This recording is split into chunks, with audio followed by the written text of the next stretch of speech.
приговариваются к 20 годам лишения свободы. Эдвард закрыл лицо руками, а Селия держалась как кремень. Ни один мускул не дернулся на ее лице. Она с легкой улыбкой смотрела на судью, который зачитывал приговор. Ее не расстраивал столь солидный тюремный срок, ведь наконец-то сбылась ее мечта. В свои 20 лет девушка стала знаменитой.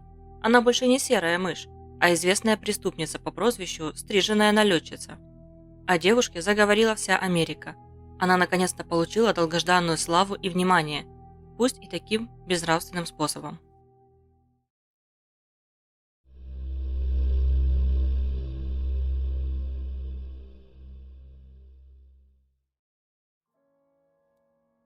США, штат Нью-Йорк, 1904 год. В семье Рот родился восьмой ребенок, девочка, которую назвали Сесилия, или сокращенно Селия. Эту семью нельзя назвать благополучной. Мать была совершенно безграмотной, а отец окончил всего несколько классов и едва мог написать свое имя. Они жили в самом бедном районе Бруклина и едва сводили концы с концами. У главы семейства не получалось должным образом обеспечивать своих детей и жену всем необходимым. Да и мужчина к этому не стремился. Он с большей охотой устраивал пьяные дебоши, после которых регулярно попадал в полицию. Сбегая от отцовской тирании, детям часто приходилось ночевать в подвале. К счастью, им это не помешало получить хотя бы среднее образование. Дети не желали жить так же, как их родители, они хотели достичь большего. Периодически семье Рот помогали благотворительные организации, причем не только продуктами и одеждой, а и финансово. Благодаря этим средствам Селия смогла получить начальное образование.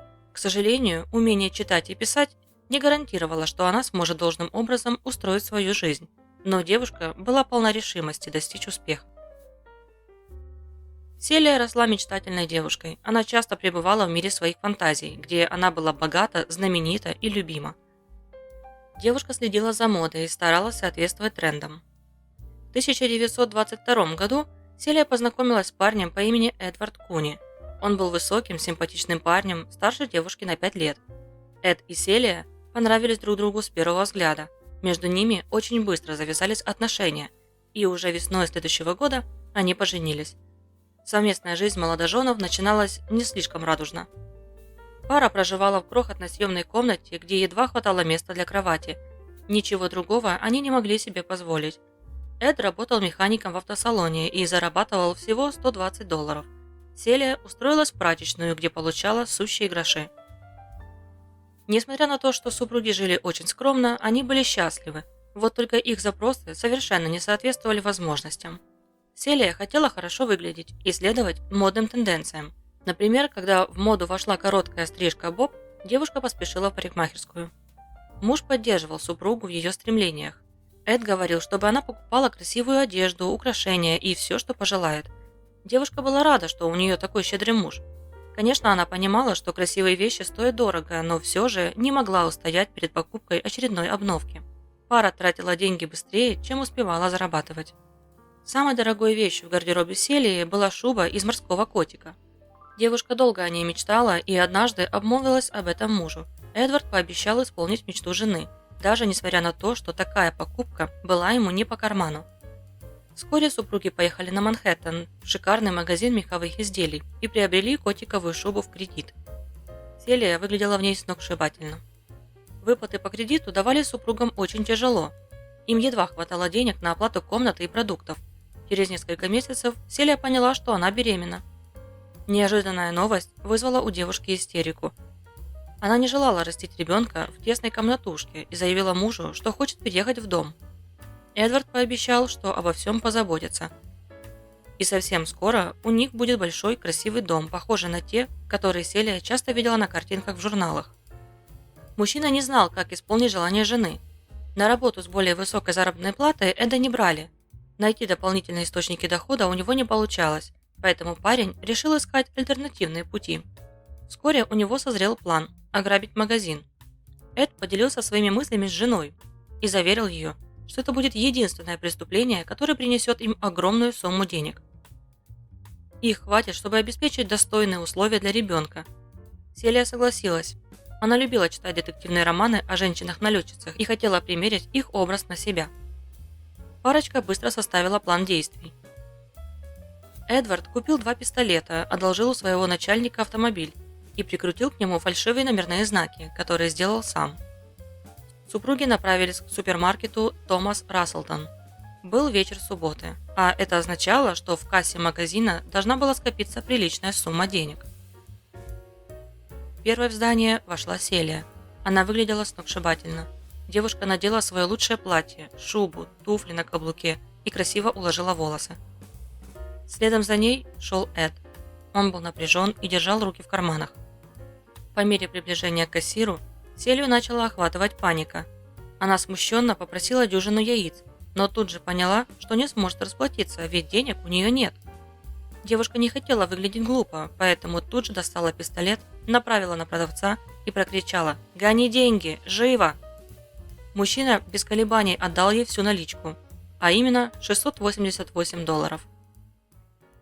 Уже на следующий день весь город обсуждал ограбление. О нем писали в каждой газете. Селия и Эд гордились собой. Особенно женщине понравилось то, как ее называли – прелестная девушка, дама с модной стрижкой. Награбленных денег хватило супругам на аренду дома, но на его обустройство также требовалось немало финансов. Эд и Селия отправились в мебельный магазин и купили в кредит все, что захотели. Сумма покупки превысила $1000. Уже через неделю у парочки закончились деньги. Они не могли потерять дом, новую мебель и комфортную жизнь, поэтому снова пошли на дело. На этот раз мишенью стал магазин сети Atlantic and Pacific. Войдя в торговый зал, Селия разыграла тот же сценарий, что и в первый раз. Попросила дюжину яиц, а затем выхватила пистолет со словами «Гони деньги, живо!». Сумма награбленного в этот раз была ничтожной, всего $113, поэтому супруги решили в тот вечер совершить еще один налет. В другом магазине им повезло больше, в кассе оказалось $250. На какое-то время парочка остепенилась, но они знали, что это ненадолго. Без регулярных грабежей они не смогут поддерживать новый уровень жизни, а отказаться от него им очень не хотелось.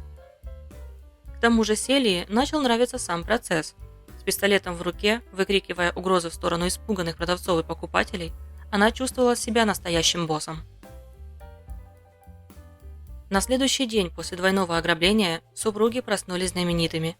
На первых страницах практически всех газет Нью-Йорка красовались заголовки о загадочной стриженной налетчице в котиковой шубе и ее напарнике.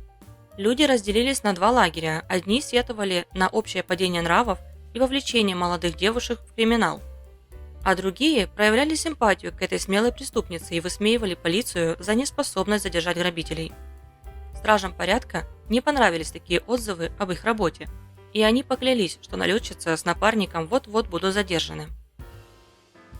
У полицейских не было ни одной зацепки. Они понятия не имели, кто эти двое. Никому бы и в голову не пришло, что неуловимыми преступниками окажется беременная девушка и ее муж-простачок. Полицейские начали активные поиски подозреваемых. Причем делали это так усердно, что задерживали всех, кто хоть чем-то был похож на преступников. Первым стал молодой парень, которого патрульные увидели на улице и посчитали, что он похож с описанием грабителя. Его задержали, отвезли в участок и начали допрашивать. После долгих пыток он был готов сознаться в чем угодно, согласился со всеми обвинениями и даже назвал имя девушки-сообщницы – Хелен Квайли. Ею оказалась молодая девушка, которая выступала в хоре. У нее также была короткая стрижка, как и у Селии. Полиция задержала Хелен, и их не смутило, что она была блондинкой, а подозреваемая налетчица – брюнеткой. Местные власти ликовали. В газетах красовались огромные заголовки о поимке парочки неуловимых грабителей.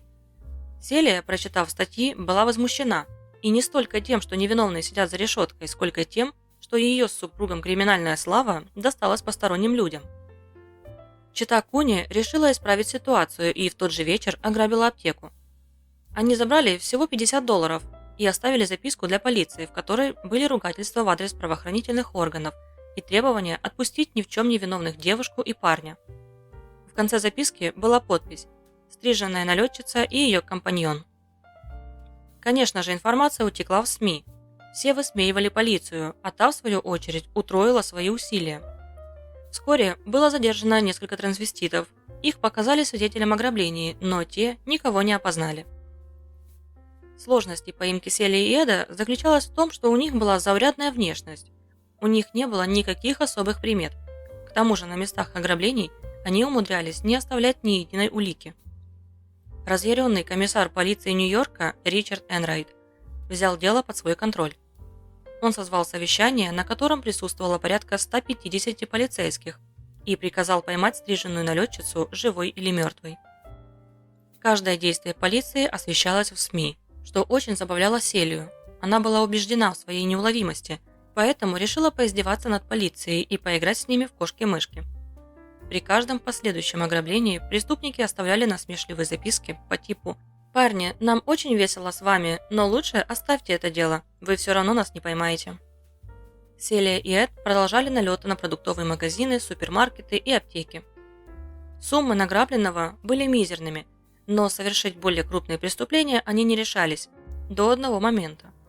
Парочка решила совершить последнее ограбление, но сделать его самым масштабным, чтобы уехать подальше из Бруклина и забыть о криминальном прошлом.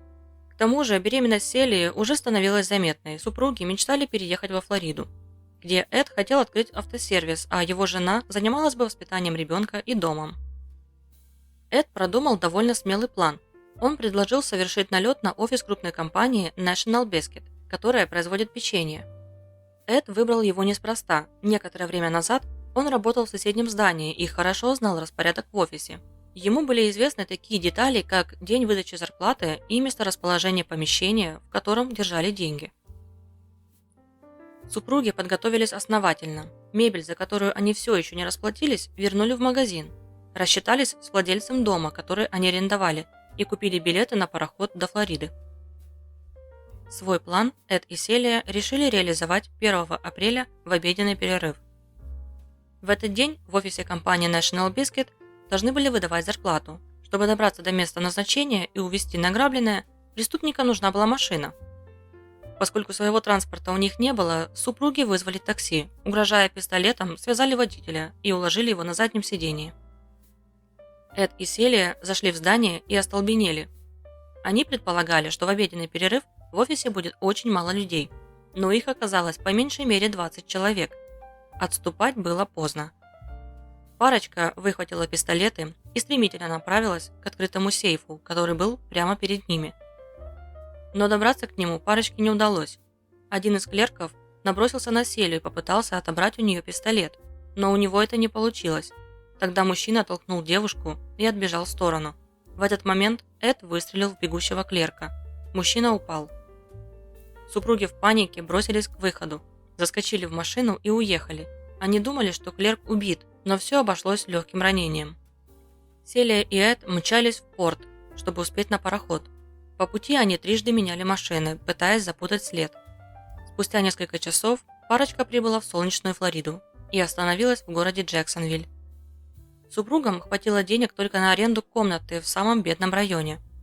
Вскоре Селия родила долгожданную дочь, но, к сожалению, малышка прожила всего несколько дней. Не успели супруги оправиться от горя, как 20 апреля к ним нагрянула полиция. Они понимали, что рано или поздно их найдут и арестуют, поэтому не пытались сопротивляться властям. Так быстро обнаружить бандитов удалось лишь потому, что в плане Эда был существенный изъян. Когда он предложил жене ограбить офис компании National Biscuit, он не подумал, что некоторые работающие там клерки знают его, поэтому личность Эда была установлена сразу после того, как он с женой сбежал с места преступления. Поимка грабителей была лишь вопросом времени. Супругов Куни арестовали и доставили в Нью-Йорк поездом. На перроне их встречала толпа людей, которые каким-то образом узнали о задержании и перевозке стриженной налетчицы и ее напарника. Люди кричали и махали им так, будто парочка была не бандитами, а знаменитостями. Причем больший восторг у них вызывала Селия. Из-за огромного интереса к своей персоне за считанные дни у девушки развилась звездная болезнь. Даже на суде она вела себя вызывающе, не сдерживалась в выражениях и постоянно шутила. Ежедневно к преступникам приезжали журналисты, но больше всего их интересовала Селия. К тому же она с удовольствием давала интервью, за которые ей еще и платили. Медиамагнат Уильям Хирст и вовсе предложил девушке написать автобиографию, за которую он был готов заплатить $1000. К слову, эта сумма была немного меньше, чем все награбленное супругами за всю их бандитскую карьеру. Вот только сам Уильям в итоге заработал на тщеславной глупой девчонке порядка $1 миллиона. Что касается Эда, то он замкнулся в себе и впал в глубокую депрессию. Он не вызывал особого интереса у журналистов и читателей уличной прессы. К мужчине даже приставили специального охранника, чтобы в случае чего предотвратить самоубийство. На последнем судебном заседании Селли и Эду вынесли приговор – 20 лет тюремного заключения. Если бы подстреленный работник компании National Biscuit получил более серьезное ранение и скончался, то супругов ожидал бы электрический стул. Селия и Эд отбывали наказание в разных тюрьмах. Они вели себя примерно, надеясь на досрочное освобождение. Будучи в заключении, Селия освоила профессию машинистки, а Эд работал в мастерской, где из-за несчастного случая он лишился руки. Расследование показало, что в мастерской были нарушены правила безопасности работников, поэтому Эду была положена денежная компенсация, которую он получил после освобождения. Супруги вышли на свободу в ноябре 1931 года. Их заставили дать подписку о том, что они никогда больше не будут давать интервью и издавать книги о своем криминальном прошлом. Денежной компенсации Эда супругам хватило на покупку небольшого домика во Флориде. Они стали жить тихой, спокойной жизнью. Вскоре у них родилось 2 сыновей. В 1936 году в семье случилось горе. Эд умер от туберкулеза, которым он заразился еще в тюрьме. Селии было тяжело одной растить 2 детей, поэтому она нарушила свои обещания и выпустила книгу мемуаров, но та так и не принесла ощутимого дохода. Когда сыновья подросли, женщина снова вышла замуж, но второй брак продлился недолго. Она оставила попытки наладить свою личную жизнь и посвятила себя детям. В старости у Селии диагностировали болезнь Альцгеймера. Ее не стало 13 июля 1992 года. На тот момент ей было 88 лет. Сыновья Селии и Эда узнали о прошлом своих родителей совершенно случайно. После смерти матери они перебирали ее вещи и обнаружили старые газеты со статьями о неуловимых грабителях. В 2011 году в одном из бродвейских театров был поставлен мюзикл «Стриженная налетчица» на основе реальной истории, но он не имел успеха, поэтому всего через неделю шоу закрыли.